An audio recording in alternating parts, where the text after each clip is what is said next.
Hello বন্ধুরা, এ পর্বে আমরা দেখব ব্যাকগ্রাউন্ড ক্লিপ নিয়ে কীভাবে কাজ করে।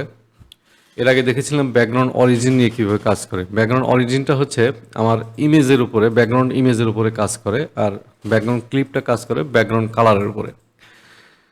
তো ব্যাকগ্রাউন্ড কালারের উপরে যেহেতু ব্যাকগ্রাউন্ড ক্লিপ কাজ করে, এটা বোঝাইতে গেলে আমার ব্যাকগ্রাউন্ড ইমেজ আর প্রয়োজন নাই, সে কারণে এখান থেকে ব্যাকগ্রাউন্ড ইমেজটা ডিলিট করে দিলাম। আর এখানে কোড কী ছিল, গতদিন এই ক্লাসটা নেওয়া হয়েছে, এটা দেখলে মেবি এটা বোঝা যাবে।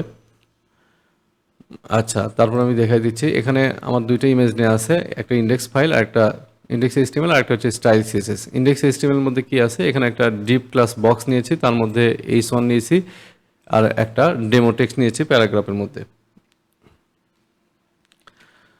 এখানে স্টাইল সিএসএস এর বক্সে বডিতে একটা ব্যাকগ্রাউন্ড ইমেজ দিয়েছি, তার একটা ব্যাকগ্রাউন্ড সাইজ দিছি। আর এখানে বক্স একটা ক্লাস নিয়েছি, সেখানে ক্লাসের মধ্যে তার হোয়াইট দিয়েছি, হাইট দিয়েছি, মার্জিন দিয়েছি, কালার দিয়েছি, প্যাডিং দিয়েছি, একটা ব্যাকগ্রাউন্ড কালার দিয়েছি, বর্ডার দিয়েছি। ব্যাকগ্রাউন্ড ইমেজ ছিল, সেটাকে ডিলিট করে দিলাম। এই সমস্ত কোডগুলো ছিল।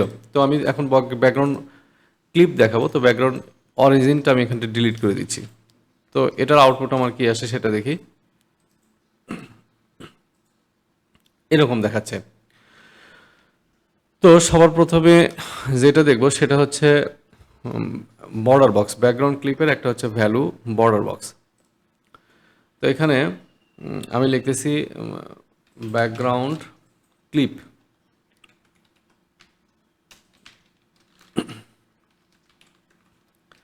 Border box. তো বর্ডার বক্স এখানে আমি লিখলে এখানে আউটপুটে কোনো চেঞ্জ আসবে না। কেন আসবে না? কারণ বর্ডার বক্সটা হচ্ছে এই ব্যাকগ্রাউন্ড ক্লিপের একটা ডিফল্ট ভ্যালু। আমি যদি রিলোড করি এখানে কোনো চেঞ্জ নাই। হ্যাঁ, যেহেতু ডিফল্ট ভ্যালু বর্ডার বক্স আকারেই থাকে ব্যাকগ্রাউন্ড ক্লিপের। এখন এই জায়গাটায় আমি যদি আচ্ছা, ব্যাকগ্রাউন্ড ক্লিপের বর্ডার বক্সটা আসলে কিভাবে কাজ করে সেটা একটু বলি।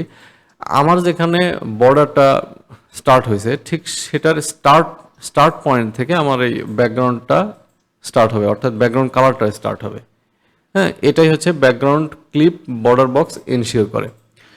এখন আমি যদি এটা চেঞ্জ করতে চাই, আর কি কি ভ্যালু আছে, আমি যদি এখানে বর্ডার বক্স না দিয়ে এখানে দেই হচ্ছে প্যাডিং বক্স।